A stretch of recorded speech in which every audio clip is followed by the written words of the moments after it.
Yo, fellow NBA fans, buckle up, because I'm about to take you on a wild ride through one of the most exhilarating games of the playoffs so far. Picture this, Game 1 of the Western Conference semifinals, Denver Nuggets versus Oklahoma City Thunder. The stakes were high, the tension was thick enough to cut with a butter knife, and the basketball? Oh, it was nothing short of spectacular. I was parked on my couch, popcorn in one hand, remote in the other, ready for some playoff magic. Little did I know, I was about to witness a game that'd have me jumping, screaming, and apologizing to my neighbors by the end of the night. The setup, Thunderstrike. First, the Thunder came out swinging, led by the silky smooth Shai Gilgeous-Alexander and the skyscraper known as Chet Holmgren. They were clicking on all cylinders.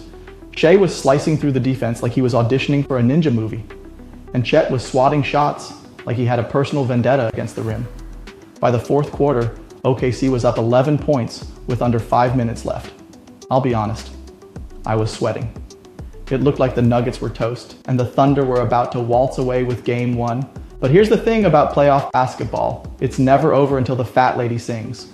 Or in this case, until Aaron Gordon drains a three-pointer that makes you question the laws of physics.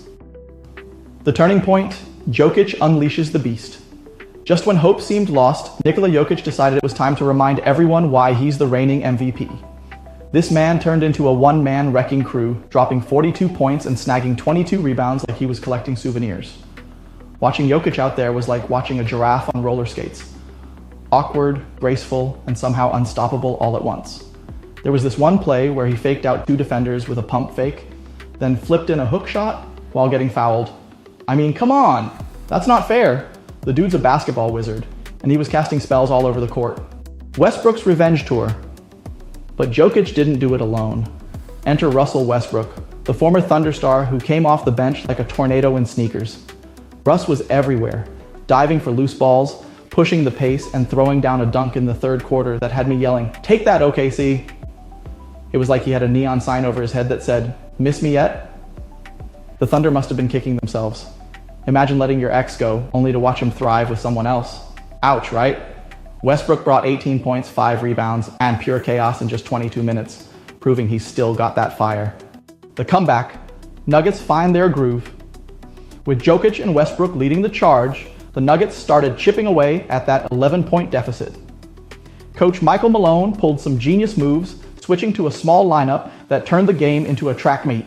Every possession was do or die, and the crowd was losing its collective mind with every bucket. The Nuggets went on a 19-6 run to close the game, and let me tell you, it was playoff basketball at its absolute finest. My heart was pounding like I'd just run a marathon, except, I was just sitting there with my popcorn. The dagger, Gordon's moment of glory. Then came the moment we'll all be talking about for years, with the game tied and just 2. 8 seconds left, the ball found Aaron Gordon. Now, Gordon's not exactly Steph Curry from deep, but in that clutch moment, he was the chosen one. He took a deep breath, squared up, and let it fly from beyond the arc. Time slowed down as the ball soared through the air. Swish! Nothing but net. The arena erupted like a volcano, and I jumped off the couch, spilled my popcorn everywhere, and let out a scream that probably woke up half my neighborhood. Sorry, not sorry, neighbors.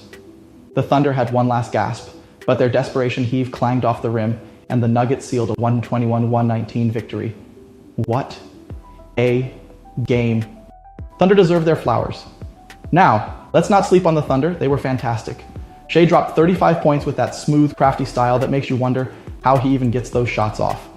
Chet Holmgren, the rookie sensation, held his own with 12 points, 10 rebounds, and 3 blocks. The kid's got a bright future, and OKC fought hard. But on this night, the Nuggets had that extra gear, that championship swagger that says, not in our house, or well, your house technically. The aftermath? Fans lose their minds. After Gordon's shot, Twitter exploded. Memes were flying faster than Westbrook in transition, and Nuggets Nation was trending. One tweet nailed it. Aaron Gordon with the dagger. Thunder fans, how you holding up? I couldn't stop laughing or rewatching the highlight. My phone was buzzing with texts from my buddies, all of us just reveling in the madness of that finish. Looking ahead, this series is gonna be lit. This is just game 1, folks, and if it's any indication, we're in for an absolute treat. The Nuggets stole home court advantage, but the Thunder aren't going to take this lying down. They're young, they're hungry, and they'll come out swinging in game 2. Denver's got to stay sharp. Jokić can't do it all, or can he? and that perimeter defense needs tightening up after OKC shot 45% from three. But with the series shifting to Denver, the Mile High faithful will be ready to bring the noise. For now though, I'm basking in this win. Gordon's shot is on loop in my brain, Jokic's stat line is giving me goosebumps, and Westbrook's energy has me hyped for what's next. To my fellow Nuggets fans, let's celebrate this one, raise a glass or a popcorn bowl to an epic night. And to the Thunder crew, mad respect, it's gonna be a war. Conspiracy theory, do NBA refs need glasses? An investigation. Listen up, fellow NBA fans, we've all been there. Sitting on the edge of our seats, hearts pounding as the final seconds tick away in a nail-biting game. The score is tied, the ball is in the air, and then whistle. A foul call. But wait, was that really a foul? You squint at the replay, your jaw drops, and you scream at the TV, "Are you blind, ref?" Suddenly, you're not just a fan. You're a detective, a conspiracy theorist, and a part-time optometrist. Because clearly, these refs need glasses. Welcome to the wild world of NBA officiating, where the line between fair play and foul play is blurrier than a referee's vision after a long night. Today, we're diving deep into the ultimate fan conspiracy. The refs need glasses, and we've got the evidence to prove it. Buckle up, because this is going to be a fun ride. Exhibit A, the phantom foul. Let's start with a classic.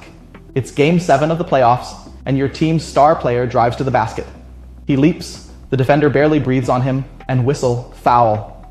The arena erupts in boos, and you're left wondering if the ref was watching the same game or if he was distracted by a particularly shiny object in the stands.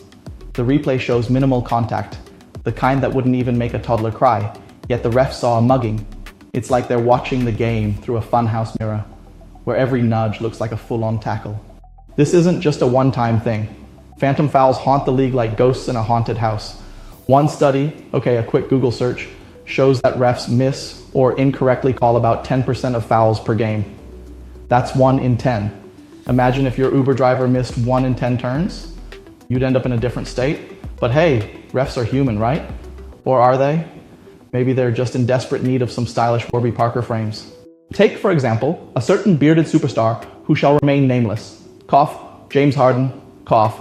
This man could probably walk from Houston to Dallas with the ball, and the refs would just nod approvingly.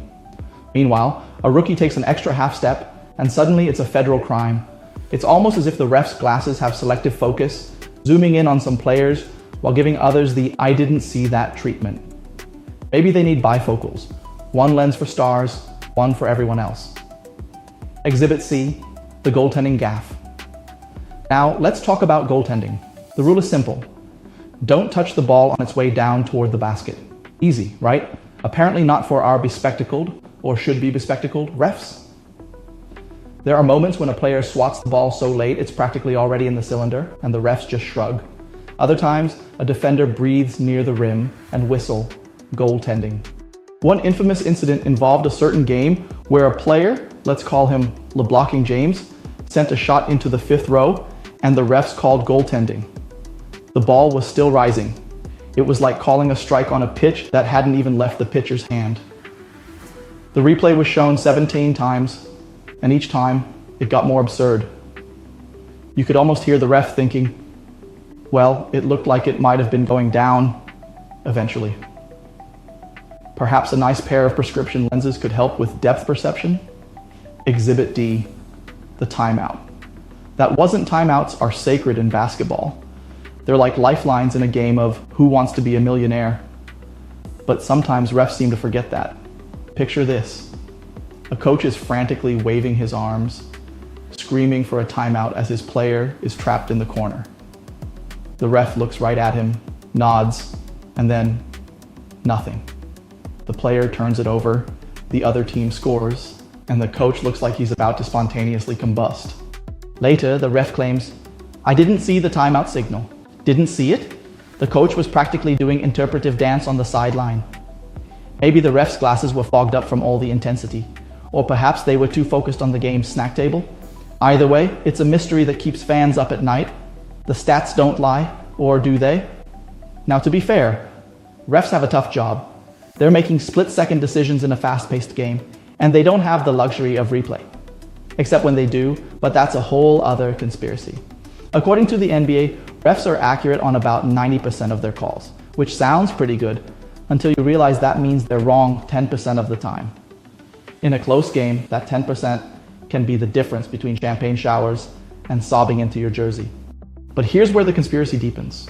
Some fans swear that refs favor certain teams or players. Is it a coincidence that the league's golden boys seem to get the benefit of the doubt? Or that small market teams get fewer calls?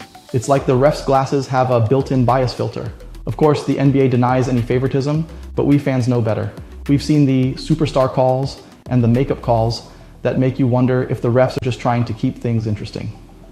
The solution? Specs for refs. So, what's the answer? Should the NBA start issuing glasses to all referees? Maybe they could partner with LensCrafters for a Refs See Clearly initiative. Imagine refs stepping onto the court with sleek, high-tech specs that enhance their vision and maybe even give them X-ray capabilities. Okay, that might be overkill. Or perhaps we could introduce a fan vote system where we all get to weigh in on controversial calls via an app. Picture it, millions of fans screaming overturn from their couches, and the refs have to listen. It'd be chaos, but hey, at least we'd feel heard. Look, at the end of the day, refs are human, probably. They make mistakes, just like we do when we try to parallel park or remember our anniversary. The refs need glasses. Conspiracy is just a fun way for fans to vent and bond over the shared agony of a bad call. It's part of the game's charm, like arguing over GOAT debates or mocking that one friend who still thinks the earth is flat. Looking at you, Kyrie. So, the next time you see a ref blow a call, don't rage, laugh. Grab your imaginary glasses, put them on, and say, better luck next time, Stripes. Because in the grand scheme of things, it's just basketball. And we're all here for the drama, the dunks, and yes, even the occasional conspiracy theory.